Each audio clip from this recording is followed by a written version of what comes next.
पाकिस्तान के defence minister का x account बंद हो गया है। भारत में ख्वाजा आसिफ का एक्स अकाउंट बंद कर दिया गया है। पाकिस्तान के रक्षा मंत्री के एक्स अकाउंट को भारत में बैन कर दिया गया है। पाक सेना और आईएसआई से जुड़े पत्रकारों पर भी एक्शन लिया गया है। फेक न्यूज फैलाने के आरोप में यह कार्रवाई की गई।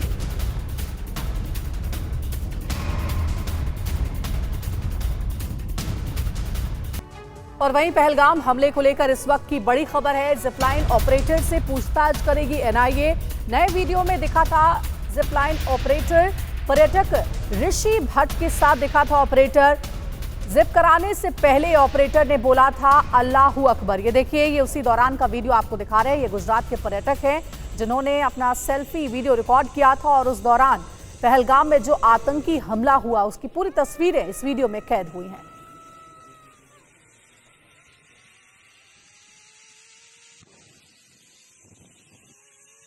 अल्लाहू अकबर, अल्लाहू अकबर। पहलगाम के बैसरन घाटी में जिप लाइन कर रहे ये शख्स गुजरात के ऋषि भट्ट हैं।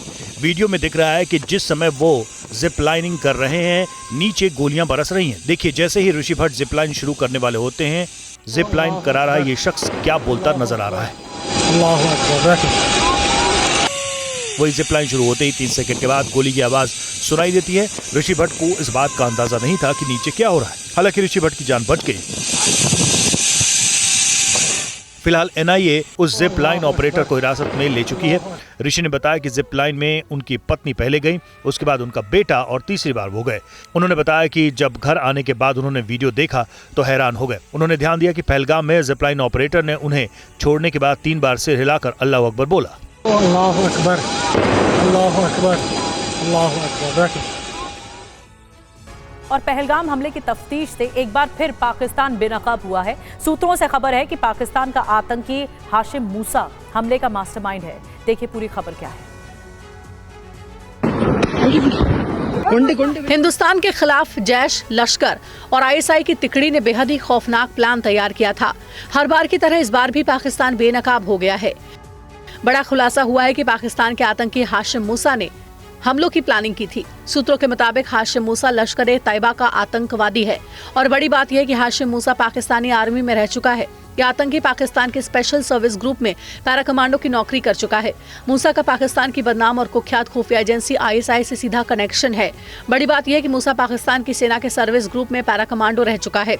मूसा की कोवर्ट ऑपरेशन में ट्रेनिंग भी है। इसे आधुनिक हथियार चलाने की ट्रेनिंग भी मिली हुई है। इससे पहले भी आतंकी हमलों की साजिशों में शामिल रहा है। सूत्रों के हवाले से खबर है कि आतंकी मूसा का हाफिज सईद से सीधा कनेक्शन है। हाशिम मूसा को सुलेमान के नाम से भी जाना जाता है।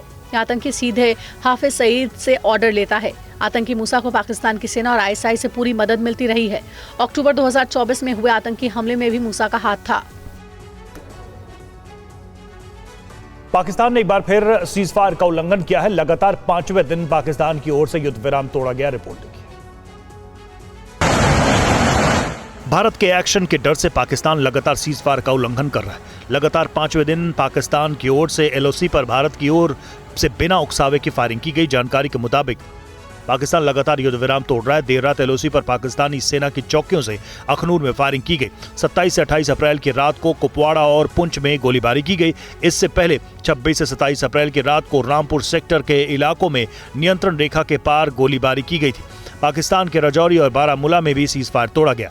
पाकिस्तानी सेना ने 24 अप्रैल को भी नियंत्रण रेखा के पास कुछ जगहों पर फायरिंग की थी। भारतीय सेना की ओर से हर बार पाकिस्तान को मुंह तोड़ जवाब दिया जा रहा है। अब तक दोनों ओर से छोटे हथियारों का प्रयोग किया जा रहा है। पाकिस्तान की ओर से लगातार किए गए संघर्ष विराम उल्लंघन के दौरान किसी के हताहत होने की खबर नहीं है। आतंकवादियों के पहलगाम की बैसरन घाटी में 26 नागरिकों की बेरहमी से हत्या के बाद दोनों देशों के बीच तनाव बना हुआ है।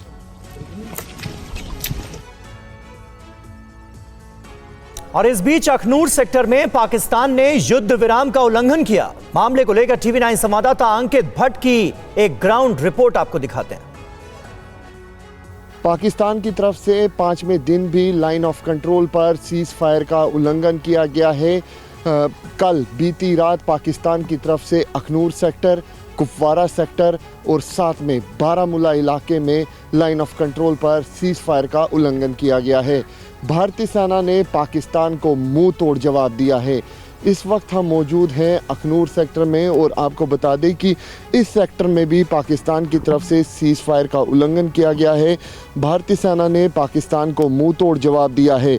जम्मू संभाग में इससे पहले कल पुंछ सेक्टर में पाकिस्तान ने सीज़ फायर का उल्लंघन किया था। भारतीय सेना ने पाकिस्तान को मुंह तोड़ जवाब दिया था। लाइन ऑफ कंट्रोल से लेकर अंतर्राष्ट्रीय सीमा तक, भारतीय सेना से लेकर बीएसएफ तक पूरी तरीके से अलर्ट है ताकि पाकिस्तान की इन नापाक हरकतों को जवाब दिया जाए। और इस बीच एक और अहम जानकारी है, कल फिर से होगी सीसीएस की अहम बैठक। ये बड़ी खबर मिल रही है। पीएम की अध्यक्षता में 11 बजे होगी बैठक। पहलगाम हमले के बाद दूसरी बारी बैठक है। सुरक्षा तैयारियों पर हो सकती है चर्चा। सीसीएस के बाद सीसीपीए की भी बैठक होनी है। सीसीपीए के बाद कैबिनेट की भी मीटिंग होगी। तो देखिए, बैक टू बैक कई मीटिंग्स होनी है।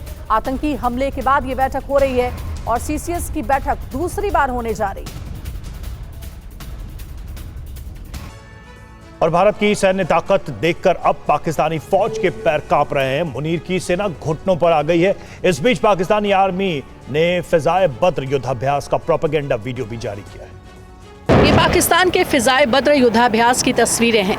भारत के खौफ से पाकिस्तान के पसीने छूट रहे हैं, लिहाजा पाकिस्तान अब इस तरह के प्रोपेगेंडा वीडियो का सहारा ले रहा है। पाकिस्तान को डर है कि भारत की तरफ से किसी भी वक्त जवाबी हमला संभव है। पाकिस्तान के बुज़दिल सैनिक और कबाड़ हथियार इस वक्त भारत के हमले को सहने में सक्षम नहीं है। वहीं पाकिस्तान का दावा है कि वॉर ड्रिल 30 अप्रैल तक चलेगी।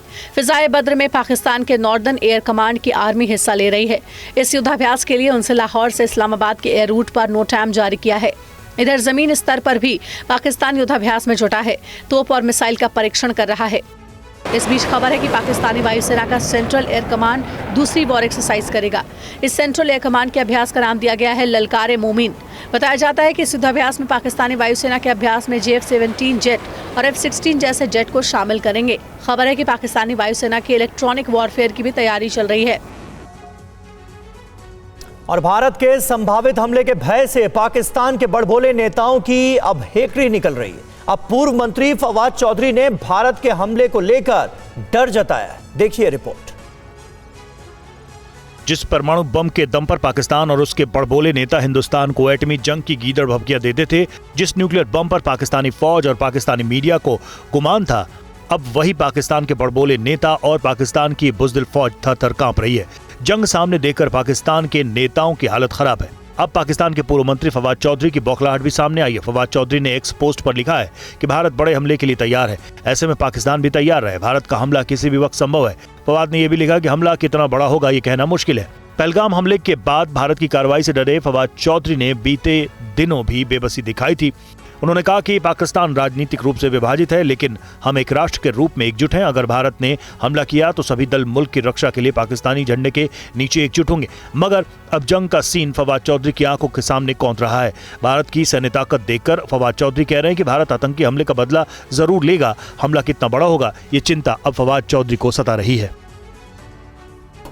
भारत और पाकिस्तान के बीच तनाव है और इस बीच आईएसआई की साजिश पकड़ी गई है। आईएसआई के जासूस बड़ी सफाई से भारतीय छात्रों को फोन कर रहे हैं। देखिए पूरा खुलासा।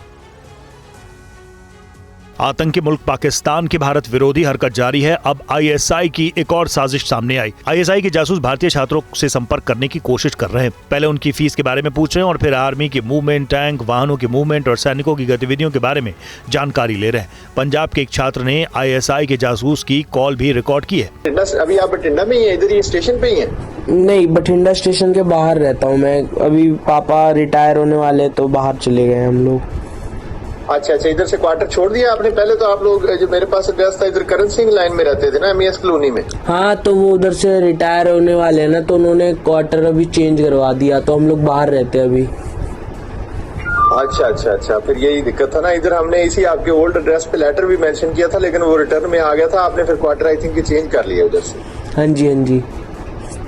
तो अभी मुझे ये बताइए कि आपके जो क्लास फेलोज हैं साथ के, इनका कुछ ना अभी इनसे वार्तालाप नहीं है इनके पापा से हो पा रहा कुछ स्टूडेंट्स के।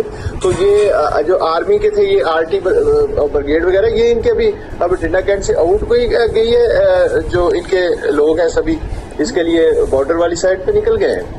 मैं तो कैंट के बाहर रहता हूँ, मुझे नहीं पता सर जी। और आईएसआई के जिस जासूस ने इस भारतीय छात्र को फोन किया उससे भारतीय आर्टिलरी के बारे में भी पूछताछ की गई। बातों बातों में जासूस ने मिलिट्री ट्रेन के बारे में भी पूछा। ये भी पूछा कि क्या सैनिकों ने सिविल एरिया छोड़ दिया है और सीमा की तरफ कूच कर दिया है। सुनिए पूरी बातचीत। एक थी फीमेल थी शगुन, आपकी क्लासमेट थी, और साथ में उनके पापा थे योगेश कुमार जी। ये अटली ब्रिगेड के थे, 10 कोर अटली ब्रिगेड के। पता नहीं, शगुन नाम की लड़की तो थी, पर बाकी का मुझे नहीं पता कौन सी ब्रिगेड नहीं, क्योंकि मेरे को कैंट के बारे में कुछ नहीं पता सर जी, मैं तो बाहर ही रहता हूँ। अच्छा, बाहर जा रखे हैं। तो दूसरी थी रोहिणी पाल थी साथ में आपके ना? हाँ सर, ये बहुत पुरानी बात है। हाँ जी। तो अभी इनके डिपॉजिट का क्या करेंगे इधर साथ में, क्योंकि इनका तो अभी रिटर्न में आपका तो चले हो जाएगा, आपसे वार्तालाप हो गया था, आपके पापा से बात हो गई थी, तो इनका कैसे हो पाएगा? क्योंकि ये तो अभी आई थिंक उड़ जा रखे हैं ना, नफरी तो सभी उड़ जा रखे हैं। कैंट में आप लोग नहीं अभी जाते? कैंट से काफी दूरी में नहीं, क्वार्टर कैंट से दूरी नहीं है, हम लोग कैंट के बाहर रहते हैं, मतलब रेलवे स्टेशन के पास रहते हैं, बठिंडा रेलवे स्टेशन के पास। हाँ, तो फिर उधर से तो गई है ना, उधर से तो ट्रेन पे आपने देखा भी है ना कि आउट हुए हैं सभी को, फैमिलीज रह गई पीछे बैठ। नहीं, बठिंडा स्टेशन से तो कोई ट्रेन नहीं जाती है। नहीं, मिलिट्री ट्रेन तो आउट हुआ है ना, मिलिट्री ट्रेन पे जाएंगे ना, वो सिविल ट्रेन में थोड़ी जाएंगे। और पहलगाम हमले के बाद भी पाकिस्तान की हिमाकत जारी है। अब आईएसआई की बड़ी साजिश सामने आई, देखिए नया खुलासा। अब तक पाकिस्तान आतंकियों के जरिए हिंदुस्तान के खिलाफ नापाक साजिश रचता था। सरहद पार बैठे आतंकी चोर रास्ते से घुसपैठ करते थे और हिंदुस्तान में दहशतगर्दी करते थे, मगर इस बार पाकिस्तान ने प्लान बदला है। आईएसआई की साजिश पर अब नया खुलासा हुआ है। खुफिया एजेंसियों के सूत्रों से खबर है कि इस बार कश्मीर में प्रवासी और पुलिस कर्मियों को टारगेट करने की साजिश रची गई है। कश्मीरी पंडितों के खिलाफ भी हमले की साजिश का पर्दाफाश हुआ है। श्रीनगर और गांदरबल जिलों में आतंकी हमले की साजिश सामने आई है। आईएसआई की इस साजिश के तहत रेलवे कर्मचारी भी निशाना बनाए जा सकते हैं। घाटी में बड़ी संख्या में रेलवे कर्मचारी और स्थानीय लोग रहते हैं। इस दौरान रेलवे सुरक्षा कर्मी अक्सर कैंप के बाहर घूमते हैं। ऐसे में रेलवे से जुड़े सुरक्षा कर्मी और कर्मचारी आतंकी संगठनों के निशाने पर आ सकते हैं। यही वजह है कि कर्मचारियों की सुरक्षा को लेकर बड़े कदम उठाए जा रहे हैं। कश्मीर में सुरक्षा को और चाक चौबंद कैसे किया जाए और लेटेस्ट तकनीक से भी निगरानी बढ़ाई गई है। पूरे जम्मू कश्मीर में सुरक्षा बल और खुफिया एजेंसियां पाकिस्तान की नापाक हरकतों और साजिश को लेकर अब और ज्यादा सतर्क हैं। और भारत का एक्शन प्लान देखकर आसिम मुनीर की नींद उड़ी हुई है। आतंकियों के आका मुनीर को अब लग रहा है कि महाशक्ति भारत से टकराना पाकिस्तान को तबाह और बर्बाद कर देगा। देखिए पूरी रिपोर्ट। आतंकी मुल्क पाकिस्तान के दिमाग में इस वक्त जंग का फोबिया बैठ गया है। हिंदुस्तान की सैन्य ताकत देखकर पाकिस्तानी आर्मी में कोहराम मचा है। कोई बिलबिला रहा है, कोई झल्ला रहा है, किसी का दिल दहला है तो किसी का हलक सूखा है, कोई मातम मनाने में जुटा है तो कोई छाती पीट पीट कर भारत की ताकत का रोना रो रहा है। भिखारी मुल्क में हिंदुस्तान की सैन्य तैयारी देखकर खौफ का तूफान आया हुआ है। दरअसल भारत के एक्शन के बाद पाकिस्तान की टेंशन बढ़ गई है। आतंकियों की सुरक्षा के लिए परेशान आसिम मुनीर ने पीओके से आतंकियों को शिफ्ट करने का ऑर्डर दिया है। आतंकियों को सुरक्षित ठिकानों पर भेजा गया है। जनरल आसिम मुनीर के एडवाइजरी के मुताबिक पाकिस्तानी सेना ने 50 आतंकियों को पीओके से हटाया है। इससे पहले ये आतंकी एलओसी पर तैनात किए गए थे। अब इन 50 आतंकियों को सुरक्षित जगहों पर भेजा गया है। पाकिस्तान फौज ये मानकर बैठी है कि भारत किसी भी वक्त आतंकी कैंप पर स्ट्राइक कर सकता है। ऐसे में पाकिस्तान की कायर सेना अब आतंकियों की रक्षा करने में जुटी है। खबर है कि पीओके में लीपा, जुरा, दुधनियाल में पाकिस्तानी सेना के कई आतंकी कैंप हैं। तो इसी इलाके के केल, शारदी, सरदारी और कोटली में भी पाकिस्तान की फौज कई आतंकी फैक्ट्री चलाती है। और पहलगाम हमले से जुड़ी एक और बड़ी खबर मिल रही है। बैसरन के जिपलाइन ऑपरेटर से पूछताछ हो रही है। जिस समय आतंकी हमला हुआ था उस समय बैसरन घाटी में जिपलाइन करते वक्त एक पर्यटक ने वीडियो बनाया था। ये देखिए वही वीडियो आपको हम दिखा भी रहे हैं। इस वीडियो में आतंकी फायरिंग करते दिख रहे हैं। गुजरात के पर्यटक ने ऑपरेटर को लेकर भी शक जताया था। और महराज हमारे संवाददाता ज्यादा जानकारी के साथ जुड़ गए। महराज, क्या जिपलाइन ऑपरेटर से पूछताछ हुई है? क्या बताया उसने इस पूरे आतंकी हमले को लेकर? बिल्कुल, जैसे सूत्रों के अनुसार जो जानकारी हमें मिल पाई है उस हिसाब से जो जिपलाइन जो कि इस वीडियो में बंदा दिख रहा है वो उसको जो है अभी कस्टडी में रखा गया है और इससे लगातार तफ्तीश जारी है। बता दें आपको कि आज जम्मू कश्मीर पुलिस ने, विशेषकर अगर हम कहें पुलिस स्टेशन पहलगाम में, जो है कुछ संदिग्धों को यहाँ पे बुलाया है। विशेषकर ये वो व्यक्ति है जो वहाँ पे काम करते हैं, जिसमें घोड़े चलाने वाले, एटीवी स्कूटी ड्राइवर्स, फोटोग्राफर्स जो वहाँ पे उस पर्यटन स्थल पे उस टाइम मौजूद थे, उनको इंक्वायरी के लिए बुलाया है। और इस इंक्वायरी में जो है एसएसपी लेवल के एनआई के अधिकारी भी शामिल है, जो कि बयान दर्ज कर रहे हैं। और बयान दर्ज करने के बाद जो भी उनको लग रहा है कि ये व्यक्ति जो है इसका कोई रोल नहीं हो सकता, या उनको जो है जाने की अनुमति दी जा रही है। लेकिन बता दें आपको कि अभी तक जो सूत्रों के हवाले से हमें खबर मिली है, हर एक व्यक्ति जो भी यहाँ पे बुलाया गया है वो इंक्वायरी में पूरा सहयोग दे रहा है। शुक्रिया आपका महराज पूरी जानकारी देने के लिए। और भारत से लड़ने के ख्वाब देख रहा पाकिस्तान अपने ही घर में कई मसलों में घिरा हुआ है। बलूचिस्तान, वजीरिस्तान और सिंध में बड़े पैमाने पर पाकिस्तान की हुकूमत का विरोध हो रहा है। पाकिस्तान के वजीरिस्तान में हुए बम धमाके में 5 से ज्यादा लोगों की मौत हो गई है, जबकि 10 से ज्यादा लोग घायल हुए हैं। हमले में वजीरिस्तान में शांति समिति के ऑफिस को निशाना बनाया गया है। धमाके के बाद पूरे इलाके में अफरा तफरी मच गई और लोग इधर उधर भागने लगे। धमाके के बाद राहत और बचाव अभियान शुरू किया गया, जो अभी भी जारी है। जिस जगह ब्लास्ट हुआ वो बेहद भीड़ भाड़ वाला इलाका बताया जा रहा है। फिलहाल ये साफ नहीं हो पाया है कि इस धमाके के पीछे कौन है। दक्षिणी वजीरिस्तान पाकिस्तान के खैबर पख्तूनवा प्रांत का एक आदिवासी बहुल जिला है। दूसरी तरफ पाकिस्तान के सिंध में भी हिंसक विरोध प्रदर्शन हुआ। कराची में सैकड़ों प्रदर्शनकारी सड़क पर उतरे और सिंधु नदी पर नहर निर्माण के खिलाफ विरोध प्रदर्शन किया। नहर निर्माण की वजह से सिंध के कई इलाकों में लोगों को पानी की किल्लत हो रही है।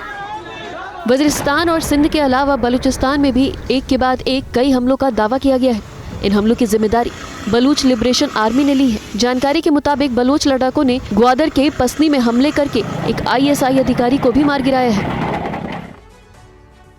जम्मू कश्मीर के पहलगाम में हुए आतंकी हमले के बाद पाकिस्तानी सेना के प्रमुख जनरल आसिम मुनीर के खिलाफ पाकिस्तान के लोगों में भारी आक्रोश है। लोगों ने उन पर इस हमले की साजिश रचने का आरोप लगाया है। पाकिस्तानी सेना पर लंबे समय से भारत के साथ शांति प्रयासों को विफल करने और सत्ता पर पकड़ बनाए रखने के लिए सीमा पार आतंकवाद को बढ़ावा देने के आरोप लगते रहे हैं। इस बार भी आरोप लग रहे हैं कि 5 साल का कार्यकाल बढ़ाने के लिए आसिम मुनीर ने पहलगाम में हमला करवाया।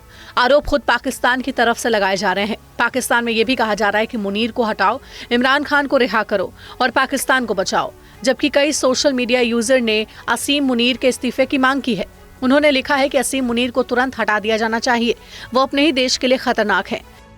वहीं पाकिस्तान के चीफ ऑफ स्टाफ कमेटी के चेयरमैन शमशाद मिर्जा ने अपने ही देश की पोल खोलकर रख दी है। उन्होंने आर्मी चीफ असीम मुनीर के एक बयान पर आपत्ति जताई है। असीम मुनीर ने हाल ही में भारत पाकिस्तान बंटवारे और हिंदू मुस्लिम को लेकर बयान दिया था। शमशाद मिर्जा ने इस बयान को लेकर असीम मुनीर को आड़े हाथों लिया है। शमशाद मिर्जा ने पहलगाम हमले पर बड़ा दावा किया है। उन्होंने कहा है कि असीम मुनीर के भाषण की वजह से आतंकी संगठनों ने पहलगाम नरसंहार को अंजाम दिया। और सीमा पर तनाव के बीच भारतीय सेना अलर्ट है। तनाव के बीच सेना के जवान लोगों तक पहुंच रहे हैं और उनका हालचाल जानने की कोशिश कर रहे हैं।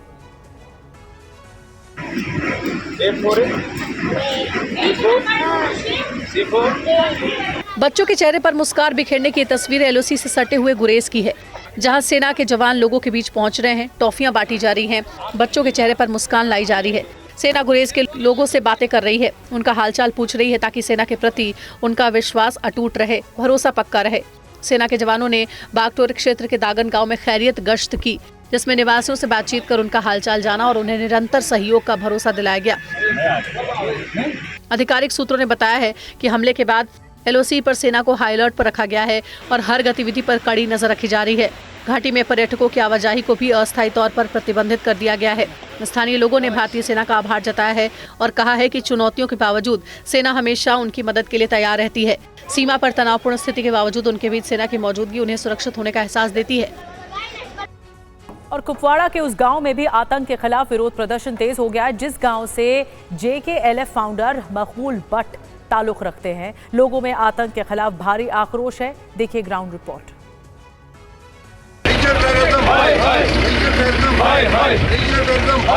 दहशतगर्दी नामंजूर, दहशतगर्दी नामंजूर, दहशतगर्दी नामंजूर। जम्मू कश्मीर के अंदर जो टेररिज्म चल रहा है 1947 से, इसको बंद किया जाए।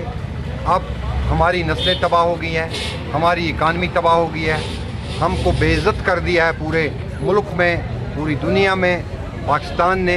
अब पाकिस्तान ये टेररिज्म का सपोर्ट करना बंद करे और अपने मुल्क को संभाले। इस तरीके से हमारे कश्मीर को तबाह कर दिया, और जो आज इन्होंने जो हमला किया है ये एक मज़हब पे इन्होंने मान लो बदनाम किया है। मैं तो ये कहना चाहता हूँ एक ही बार अटैक हो जाना चाहिए, चाहे रार हो चाहे पार हो, देखा जाएगा। दहशतगर्दी, दहशतगर्दी।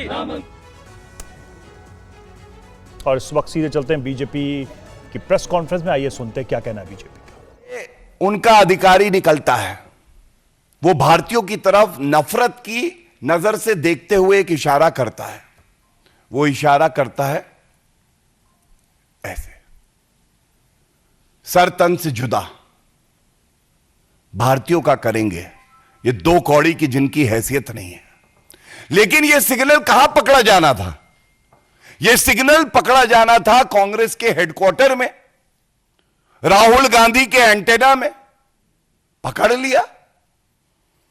नतीजा होता है जो पाकिस्तान का इरादा है, मकसद है, वो कभी पूरा नहीं होगा। लेकिन उसी तरह की एक तस्वीर यहां पे प्रधानमंत्री जी के लिए की जाती है। तो क्या यह कहना गलत है? कांग्रेस कह रही है पाकिस्तान हम तुम्हारे साथ हैं, तुम चिंता ना करो, और एक मजबूत संदेश देने का प्रयास करती है।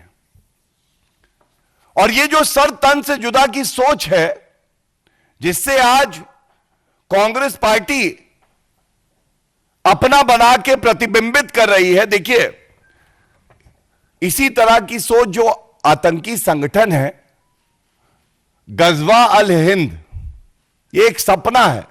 गजवा अल हिंद ये मूर्ति भगवान की है, हमारे आराध्य की है। ऊपर आप देख सकते हैं कि सर नहीं दिखाई दे रहा। तो मैंने आपको दिखाया पाकिस्तान हाई कमिश्नर के यहां से इशारा। गजवा अल हिंद हमारे इष्ट, हमारे आराध्य, उनका सर नहीं है इस मूर्ति में। और कांग्रेस पार्टी भारत के प्रधानमंत्री जी के लिए इस तरह की पिक्चर पोस्ट करती है, तो क्या यह पूछा नहीं जाएगा ये कैसा शौक है कांग्रेस पार्टी और राहुल गांधी आपका कि पाकिस्तान की वाहवाही लूटने के लिए देश से गद्दारी करेंगे, देश के खिलाफ आप पोस्ट करेंगे। भारत के प्रधानमंत्री जी की बात हो रही है ना, हम समझ सकते हैं आप उनसे नफरत करते हैं। तो कांग्रेस के सोशल मीडिया पोस्ट को लेकर बीजेपी की प्रेस कॉन्फ्रेंस। और आगे बढ़ते हैं। पहलगाम हमले के बाद भारत और पाकिस्तान में तनाव बढ़ रहा है। इस बीच राहुल गांधी ने प्रधानमंत्री मोदी को पत्र लिखा है। उन्होंने दोनों सदनों का विशेष सत्र बुलाने की मांग की है। ये लेटर कांग्रेस के नेताओं ने प्रधानमंत्री मोदी को लिखा है। कांग्रेस अध्यक्ष खड़गे और नेता विपक्ष राहुल गांधी ने सरकार से संसद का विशेष सत्र बुलाने की मांग की है। उन्होंने कहा है कि ये समय एकजुट होने का है। कांग्रेस के नेताओं ने आतंकवादियों से डटकर मुकाबला करने को कहा है।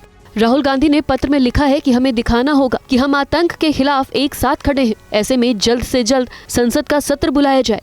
राज्यसभा में नेता विपक्ष मल्लिकार्जुन खड़गे ने भी प्रधानमंत्री मोदी को खत लिखा है। वहीं राहुल गांधी ने ये पत्र अपने सोशल मीडिया हैंडल एक्स पर भी शेयर किया। पोस्ट शेयर करते हुए उन्होंने लिखा कि पीएम मोदी को मेरा पत्र, जिसमें संसद के दोनों सदनों का विशेष सत्र जल्द से जल्द बुलाने की अपील की गई है। इस अहम समय में भारत को ये दिखाना होगा कि हम आतंकवाद के खिलाफ हमेशा एक साथ खड़े हैं। राहुल गांधी ने पत्र में आगे लिखा कि पहलगाम में हुए आतंकी हमले से हर भारतीय का खून खौल रहा है। विपक्ष को लगता है कि संसद का एक विशेष सत्र बुलाया जाना चाहिए, जहां जनप्रतिनिधि अपनी एकता और संकल्प दिखा सके। कांग्रेस अध्यक्ष खड़गे के पत्र में भी यही बातें लिखी गई हैं। और बड़ी खबर है, युग्म कॉन्क्लेव में पीएम मोदी का बड़ा बयान। हमारे पास समय सीमित है, लक्ष्य बड़े हैं। प्रधानमंत्री ने कहा है वर्तमान समय के लिए नहीं कह रहा, विकसित भारत के लिए 25 साल की समय सीमा है। हमने विकसित भारत के लक्ष्य के लिए अगले 25 वर्षों की समय सीमा तय की है। हमारे पास समय सीमित है, लक्ष्य बड़े हैं।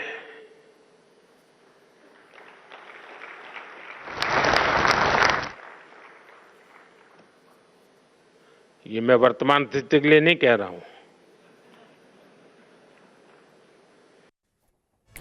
और पहलगाम हमले के बाद जम्मू कश्मीर सरकार का बड़ा फैसला, कश्मीर के 48 टूरिस्ट स्पॉट बंद कर दिए गए हैं। 87 में से 48 स्पॉट अस्थायी तौर पर बंद किए गए हैं। बाकी जगहों पर सुरक्षा व्यवस्था कड़ी की गई है।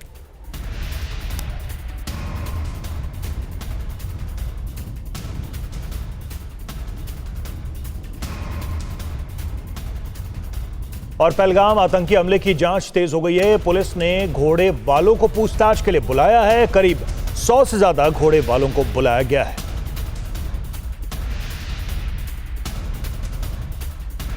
बुलाया अभी तक पूछताछ के लिए? जी जी जी जी। हमले की जानकारी लेने के लिए? हमले की जानकारी लेने के लिए हम घोड़े वाले हैं। हम यहाँ पर नीचे थे उस टाइम, तो हमने जब सुना तो फिर किसी दरिंदू ने ये उल्टी बात की है, इसके ऊपर क्या करेंगे।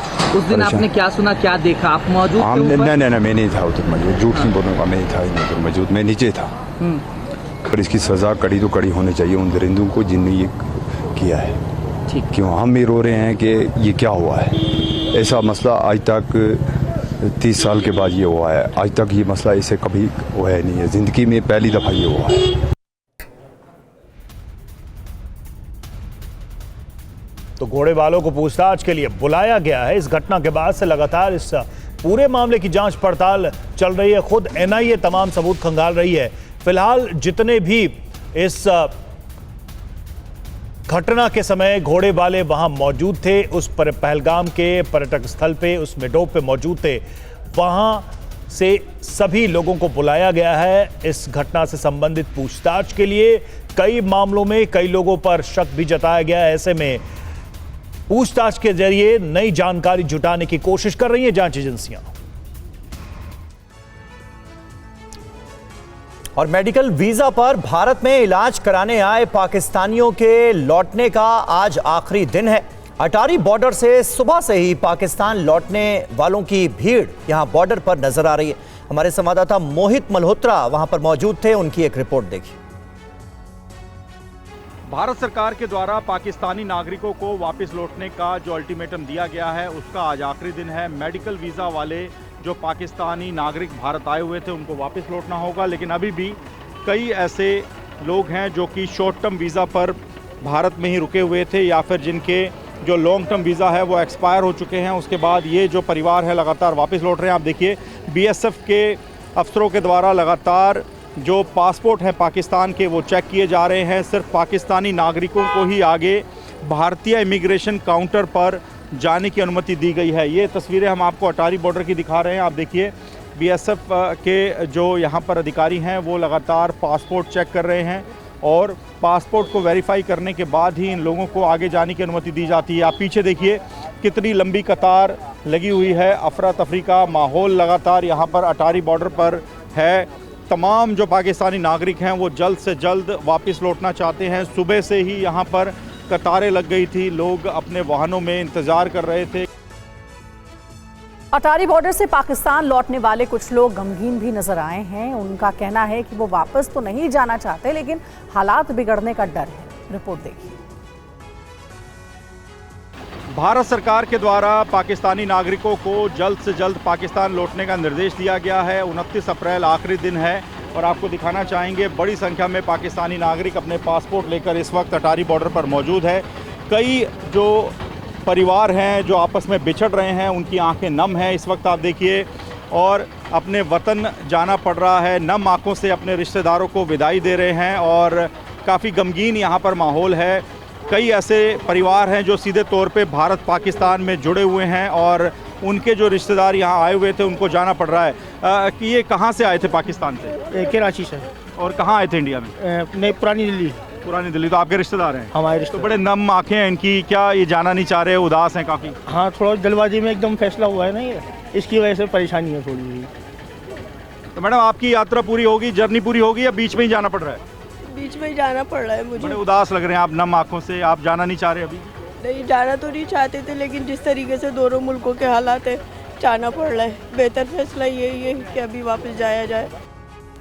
और जम्मू कश्मीर सीमा से लगे गांव के किसानों ने मोदी सरकार से आतंकी हमले का बदला लेने की मांग की है। जंग के खतरे को देखते हुए किसानों ने खेतों फसलों की कटाई शुरू कर दी है। देखिए ये रिपोर्ट। यहाँ पर जो किसान हैं, जो यहाँ पर खेती बाड़ी करते हैं, उन्होंने अपनी फसल काटना शुरू किया है। तस्वीरों में भी आप साफ तौर पे देख सकते हैं कि किस तरीके से यहाँ पर जो मशीन है वो लगाई गई है ताकि फसल जो है वो यहाँ पर काटी जा सके।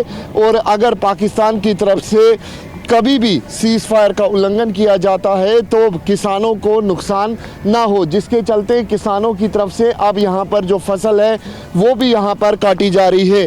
कुछ लोग हमारे साथ मौजूद हैं, उनसे बात करेंगे।